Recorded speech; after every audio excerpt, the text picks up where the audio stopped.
মানে একটা কথা ভাবছি, কিছুদিন ধরে একটা কথা ভাবছি যে এই মানুষটাকে দেখে কিছু মানুষ ভয় পাচ্ছে। হ্যাঁ, তা না হলে এই এই মানুষের যে কটা বড় বড় আইডি ছিল, তোমরা চেনো না এমন কেউ নেই যে এই মানুষটাকে, সবাই চেনো। দাদার নাম হচ্ছে সুরজিৎ সি। তো এই মানুষটাকে দেখে কিছু মানুষ ভয় পাচ্ছে। হ্যাঁ, কিছু মানুষ বলতে গেলে ধর্মের যেসব ষাঁড়েরা আছে তারা ভয় পাচ্ছে এই মানুষটাকে দেখে। কারণ এই মানুষটাকে দেখে যদি ভয় যদি না পায়, তবে সুরজিৎ দার এক একটা আইডি নয়, 3-4টে আইডি রাতারাতি ফেসবুক থেকে উধাও হয়ে যেত না, বা রাতারাতি ফেসবুক থেকে লুপ্ত প্রাণীদের মতো লুপ্ত হয়ে যেত না।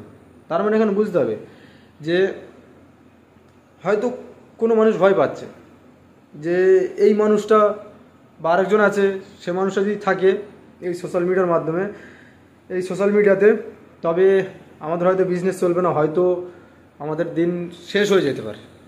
এটাই হয়তো চিন্তাভাবনা করছে তারা। যদি এ যদি থাকে, এ তো কারণ এ তো প্রতিনিয়ত প্রতিদিন বই খুলে খুলে মানুষকে বোঝাচ্ছে, বই খুলে খুলে মানুষকে প্রমাণ দিচ্ছে। তবে এটাকে তাহলে হাঁটাতে হবে। তার জন্যই কিছু মানুষ এনার আইডি উধাও করে দিয়েছে। কিছু মানুষের হাত আছে এসব আইডির পিছনে, কিছু মানুষের হাত আছে। কারণ কমিউনিটি গাইডলাইনের কথা আমি বিশ্বাস করবো না যে ফেসবুকের দোষ। ফেসবুকের দোষ হলেও অল্প একটুখানি থাকে, কারণ সম্পূর্ণ এগুলো কিছু মানুষের দ্বারাই, মানে এই আইডিগুলো উধাও করার উদ্দেশ্য হচ্ছে কিছু মানুষেরই। কারণ ফেসবুক কমিউনিটি গাইডলাইনের মধ্যে যদি পড়ে, তবে সেখান থেকে তোমার কাছে নোটিশ আসবে ও অনেক কিছু আসবে। তো যাই হোক, কিছু মানুষ বলছে যে ফেসবুক কমিউনিটি গাইডলাইনের মধ্যে তোমার ভিডিওগুলো পড়ছে, যার জন্য তুমি তোমার এই পেজগুলোকে হারিয়ে ফেলেছো।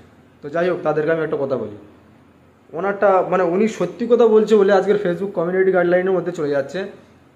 অন্তত যারা প্রতিদিন প্রতিনিয়ত যারা মিথ্যে বলে যাচ্ছে, যারা মানুষকে আস্তে আস্তে আস্তে আস্তে আস্তে আরও ধ্বংসের পথে নামিয়ে দিচ্ছে, তাদের আইডিগুলো কী করে বেঁচে আছে ভাই?